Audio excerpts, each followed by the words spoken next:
Welcome to the kingdom.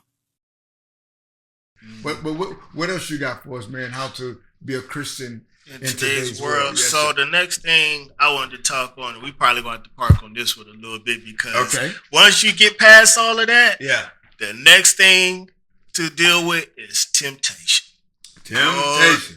Lord, because for us, that's a whole month of podcast. Yeah, because I know for your generation, the temptations were a little different. Mm-hmm. But for us in this current age, like the temptation is different because we have these little things. Oh my goodness. We have these little things.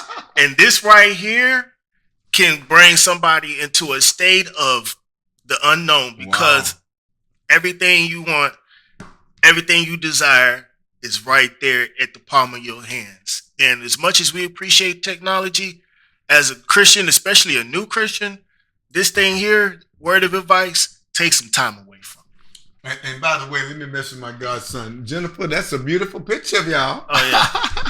That's a beautiful picture of y'all. I make sure, just in case anybody roll up on me, I check my phone on time real quick. In case there's temptation, you can do this. Temptation, you do this, right? Yeah, so I make sure it's very clear because, like, I know. Well, I'm a junior. I'm gonna show mine too. While we show my temptation, I show my temptation too. Go ahead, sir. So I think a lot of people have to learn how to deal with it because here's my thing, like. You gotta watch what you allow yourself to be consumed in. Mm-hmm. You know, like your ears and eye gates, as you taught in ministry before. Yes, sir. You have to protect those things. They're super vital because what you allow your eyes to see, your mind will start to develop the ideas, and then that's where temptation starts to gain some root and some ground. What you allow yourself to hear, listen to, conversations that you get, you put yourself around, then all of a sudden you start seeing yourself. This person was arguing, now all of a sudden now you argue. Right. And it's like, well, where does all this come from? And it's like, just like they say in Matthew 26, keep watch and pray so that you will not give into temptation, for the spirit is willing, but the flesh is weak. And I don't think that God put that in the Bible just because he thought it was a cool thing to say, Right. No, he put it there because he wanted us to understand that, look, in reality, I know that flesh. Yeah. I know how that flesh is. And temptation is so hard, and for us, for my generation, like, it isn't like back in the day where the only person you had to compete with was who was in your neighborhood. Right.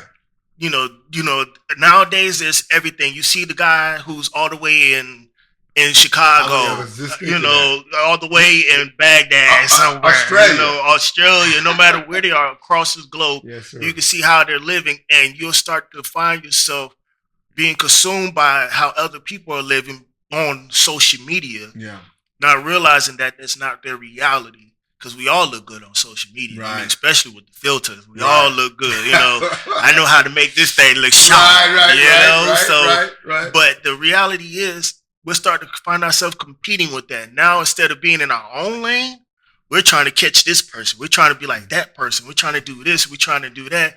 And God is like, that's not what I called you to be. Wow. That's not what I called you to do. Wow. And then we fall and consume with that. And because we feel like, well, we're not physically doing any harm. And it's like, yes, but now you put those things above God because you find yourself wanting to be like this and be like that instead of being like Christ. One of the things that I observe as a baby boomer of your generation and the generations behind you, because behind the millennials, you got the Gen X's and all those guys, is, this is what I don't understand. And I know I'm speaking from an older man now. I ain't an old man, but I'm an older man now, right? And that's this. When your generation and beyond, and some even few of ours, would try to be like somebody that they see on television, to the extent, Godson, to the extent that they will even go and have certain procedures done. Absolutely. From the lips to the body, different parts of the body. And then I can remember we was watching one show, and they was literally talking about how these girls was going under these procedures to try to get certain lips and certain rear ends, if you will. You know what I mean?